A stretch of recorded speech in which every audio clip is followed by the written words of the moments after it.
Bonjour et bienvenue. L'intelligence artificielle qui nous entoure aujourd'hui, elle repose sur une idée à la fois révolutionnaire et d'une simplicité presque déconcertante.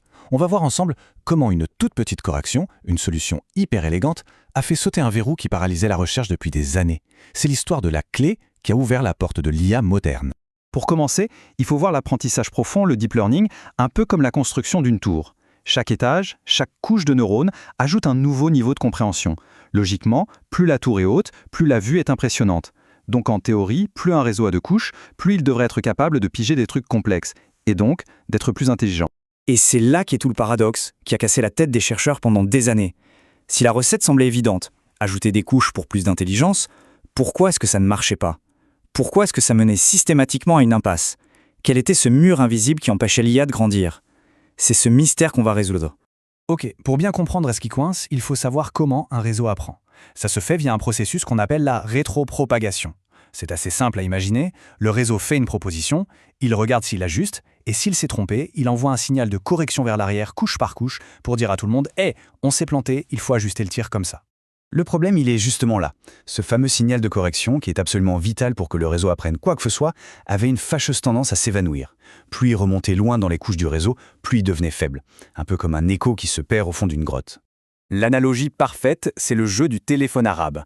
La première personne d'une phrase très claire, mais à chaque fois que le message est répété à l'oreille suivante, il se déforme, il perd des bouts, et à la fin de la chaîne, le message est devenu un charabia qui n'a plus rien à voir avec l'original.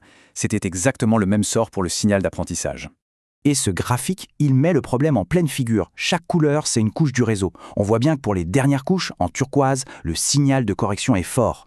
Mais regardez les premières couches, tout au début, en rouge, le signal est quasiment à zéro. C'est le silence radio. Ces couches étaient devenues sourdes, elles n'entendaient plus les corrections et avaient tout simplement arrêté d'apprendre. Et voilà, ce phénomène, on lui a donné un nom, le problème de la disparition du gradient. Et ce n'était pas juste un petit bug, c'était un véritable mur, un obstacle fondamental qui a bloqué les progrès vers des IA plus complexes pendant des années et des années. Alors d'où venait ce problème? L'ironie du sort, c'est que le coupable était caché au cœur même du mécanisme d'apprentissage. On va voir comment une idée qui semblait bonne au départ a eu des conséquences catastrophiques. Le coupable, le voici, les fonctions d'activation. Il faut les voir comme des sortes de videurs à l'entrée de chaque neurone. Leur boulot, c'est de décider si un signal est assez important pour passer à la suite. Le souci, c'est que les videurs de l'époque étaient un peu trop zélés. À ce moment-là, la grande star, c'était la fonction sigmoïde, avec sa belle courbe lisse en forme de S. Mais le truc, c'est que pour corriger les erreurs, ce qui compte, ce n'est pas la fonction elle-même, mais sa pente, ce qu'on appelle sa dérivée. C'est cette pente qui va multiplier le signal de correction à chaque couche, pour l'amplifier ou le réduire. Et là, attention, voici le chiffre qui tue. 0,25. C'est la valeur maximale de la pente de la sigmoïde. Ça veut dire qu'à chaque couche, au mieux, le signal de correction était multiplié par 0,25. Autrement dit, il était divisé par 4. Faites le calcul, après seulement quelques couches, il ne restait plus rien du signal. C'était une condamnation mathématique à l'oubli. Comme le dit très bien la source, le problème venait de ces fonctions qu'on dit bornées. En gros, elles prenaient n'importe quelle valeur et l'écrasaient dans un tout petit intervalle entre 0 et 1. C'est cet écrasement systématique qui étouffait le signal de correction et le faisait disparaître. Et puis, une idée. Une idée d'une simplicité absolument géniale qui a tout changé. Une rupture totale avec la façon de penser de l'époque, une nouvelle approche qui allait enfin débloquer le vrai potentiel de l'apprentissage profond. Le contraste est saisissant. On est passé d'une courbe complexe et douce qui assourdissait le signal à une ligne brisée, super simple, qui se contentait de le laisser passer. La solution, ce n'était plus de contrôler le signal, mais juste de lui ouvrir la porte. Et la voici, notre héroïne, l'unité linéaire rectifiée ou rélue. Regardez cette simplicité. Le principe est enfantin. Si une valeur arrive et qu'elle est négative, hop, on la met à 0. Si elle est positive, on n'y touche pas, on la laisse passer telle qu'elle. C'est tout. Et sa dérivée à droite est encore plus simple. C'est 0 pour les négatifs et 1 pour les positifs.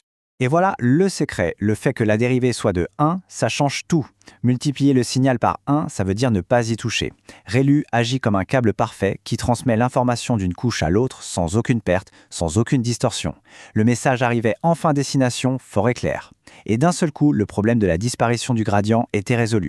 Les conséquences de cette petite innovation, elles, ont été monumentales. Ça n'a pas juste permis de faire des réseaux plus profonds, ça a libéré une puissance de modélisation qu'on n'imaginait même pas.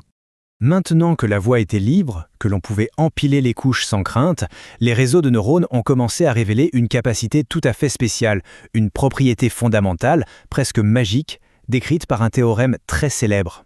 Ce théorème, il est tout simplement vertigineux. Ce qu'il dit, en gros, c'est qu'un réseau de neurones, si on lui donne assez de neurones, peut en théorie apprendre à reproduire n'importe quelle relation, n'importe quelle fonction, aussi complexe soit-elle. La seule limite, c'est la taille du réseau et la quantité de données. Et pour voir comment ça marche, c'est assez visuel.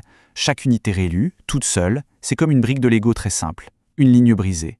En ajoutant juste une, puis une autre, et encore une autre, le réseau apprend à combiner ces formes simples pour dessiner des courbes de plus en plus complexes, qui se rapprochent de plus en plus de la fonction cible, la courbe en noir. Et en combinant des milliers, voire des millions de ces briques toutes simples, le réseau devient capable de recréer des fonctions d'une complexité folle. C'est le principe fondamental qui permet aujourd'hui à une IA de reconnaître un visage, de comprendre ce qu'on lui dit ou de générer de l'art. Le message à retenir, il est donc limpide. À condition d'avoir assez de données pour apprendre, le fait d'ajouter des neurones et des couches à un réseau qu'utilise ReLU va presque toujours améliorer ses performances. La porte était grande ouverte pour la révolution du deep learning. c'est quand même fou de se dire que toute la révolution de l'IA moderne a été débloquée par une astuce mathématique d'une simplicité enfantine. Si c'est négatif, on met à 0.